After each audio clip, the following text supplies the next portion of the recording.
नमस्कार रसिक प्रेक्षक हो, स्मार्ट न्यूजच्या माध्यमातून आम्ही वेगवेगळ्या क्षेत्रातील मंडळींना नेहमी भेटत असतो। आज ज्यांना आपण भेटणार आहोत, ज्यांना म्हणण्यापेक्षा जिरा असं म्हटलं पाहिजे, कारण तिनं नुकताच सूर नवा ध्यास नवा ही स्पर्धा गाजवली आणि बेळगावचं नाव उज्ज्वल केलं।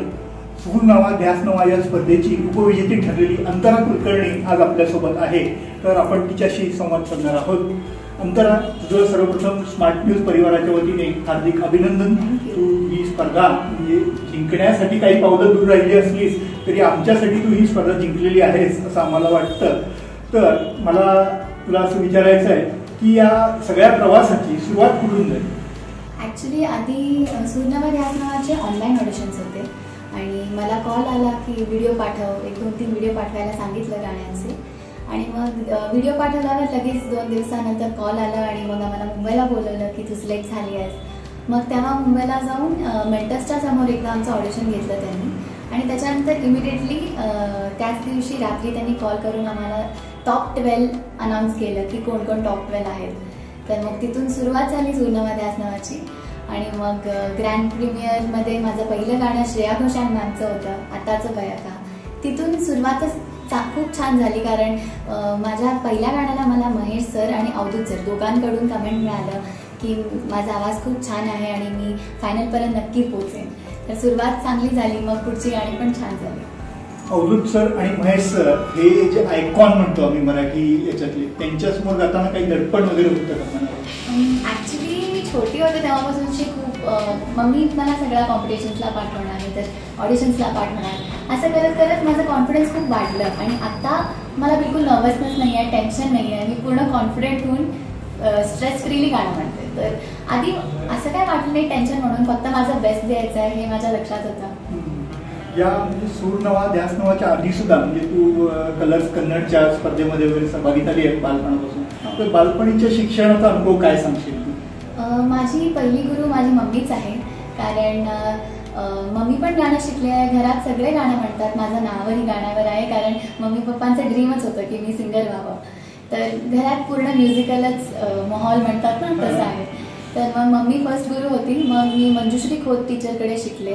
मी जेव्हा 5 वर्षाची होते तेव्हापासून माझी सिंगिंग जर्नी सुरू झाली आणि त्याच्यानंतर आता मी स्नेहा राजवीकर मॅमकडे शिकते आहे हिंदुस्थानी क्लासिकल म्युझिक आणि वोकल ट्रेनिंगसाठी मी रफिक शेख सर त्यांच्याकडे शिकते आहे।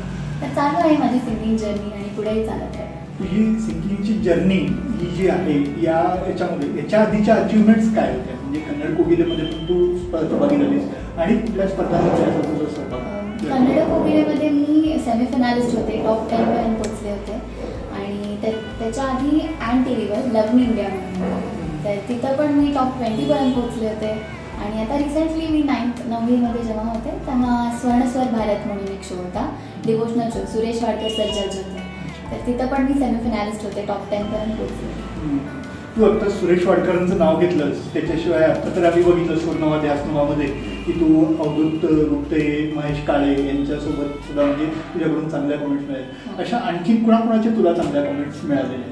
ॲक्च्युली सूर नवा ध्यास नवामध्ये सगळ्यांचेच कमेंट्स खूप चांगले मिळाले, इवन गेस्ट पण कोण येत होते जे मोठे मोठे ॲक्ट्रेसेस त्यांच्या शोच्या प्रमोशनसाठी येत होते, तेव्हा सगळ्यांना मी खूप आवडले होते। आणि आता फिनालेमध्ये तर माझी काही मी एक्सप्रेस नाही करू शकत, पण माझं ड्रीम होतं की मी कधी ना कधी माधुरी दीक्षितला भेटावं आणि फिनालेमध्ये तीच आली आणि त्या मोमेंटला मी खूप खुश होते आणि तिच्याकडून माझ्या गाण्याबद्दल कमेंट ऐकताना, की एवढं मला प्रेज करताना मला खूप छान वाटत होतं। आणि नाना पाटेकर सर पण आले होते, तर त्यांच्याकडूनही मला खूप चांगले कमेंट्स मिळाले, सगळ्यांकडून कमेंट्स खूप छान मिळाले। आणि साधना सरगम मॅम जे एवढे मोठे सिंगर आहेत त्यांच्याकडून एवढे छान कमेंट्स ऐकताना ना खूप छान वाटलं। आता ही जी रियालिटीची क्रेज म्हणतो आपण की रियालिटी शोज बऱ्याच ठिकाणी वाढत आहेत, तर असं म्हणजे याच्यामधून काय शिकायला मिळतं असं तुला वाटतं? ॲक्च्युली इथं रियालिटी शोमध्ये सगळ्यांपेक्षा इम्पॉर्टंट आहे की खूप इम्प्रूव्हमेंट होतं सिंगिंगमध्ये।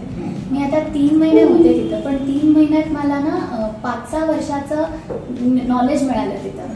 तर एवढं रियाज मी तिथं केले. तिथे सगळे मेंटर्स पण खूप चांगले होते. संपदा बांदोडकर मॅम होते, स्वप्नील बांदोडकरचे. तर ते आम्हाला मेंटर होते आणि चिंतामणी सर होते आम्हाला मेंटर, आणि अजित परब सर जे एवढे मोठे डायरेक्टर आणि कंपोजर आहेत तेही आम्हाला होते.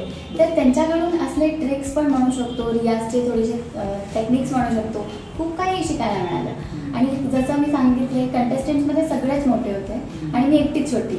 तर ते सगळे ऑलरेडी म्युझिकच्या फील्डमध्ये पुढे गेलेले होते. त्यांच्याकडूनही मला छोटं असू दे, मोठं असू दे, खूप काही शिकले मी तिथं.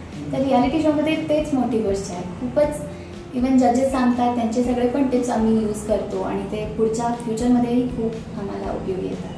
आता रियालिटी शो किंवा याच्या बाबतीत जे आहे ते त्याच्यामध्ये स्ट्रगल बराच आहे, म्हणजे काय की संघर्ष वगैरे करावा लागतो. तर त्या दृष्टीनं तू काय सांगशील, म्हणजे शिकण्याच्या दृष्टीने तुला काय अनुभव आला? मी ॲक्च्युली मी माझ्या सिंगिंग जर्नीमध्ये खूप डिफिकल्टीज आले म्हणा. काही आवाज खराब म्हणजे पूर्ण गेला होता माझा आवाजमध्ये. तर पण मी तेव्हा थोडीशी लो झाले होते, पण मम्मी पप्पांनी कॉन्फिडन्स दिलं, मला अजून प्रॅक्टिस करवलं.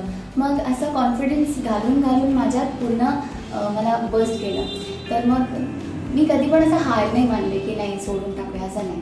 कधी पण मी मेहनत करत राहिले, रियाज करत राहिले. सूरनामध्ये आसनामध्येही असं शेड्यूल खूप हेक्टिक असतं की एक गाणं आलं ते करायचं आणि परत शूट संपल्यावर नेक्स्ट गाणं. तर मग आम्हाला रेडी असायलाच पाहिजे, कारण शो आहे, कॉम्पिटिशन आहे, तर मेहनत तर खूप करावी लागते. आणि तेवढी मेहनत आम्ही सगळ्यांनी केली. म्हणजे कॉम्पिटिशन ॲज सच बरीच टफ होती असं आम्हाला जाणवत होतं. आम्ही जेव्हा बघायचो शो त्यावेळी बरीच टफ आहे कॉम्पिटिशन असं. आणि सगळे मोठे होते ना, तर कॉम्पिटिशन खूप टफ होता. तरी मी माझं बेस्ट दिलं.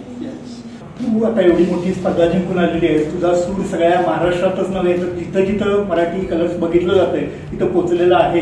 तर तो सूर आमच्या स्मार्ट न्यूजच्या प्रेक्षकांपर्यंत पण पोचला पाहिजे असं मला वाटतंय. तर तू एक 2 ओळी गुणगुणून आम्हाला समाधान.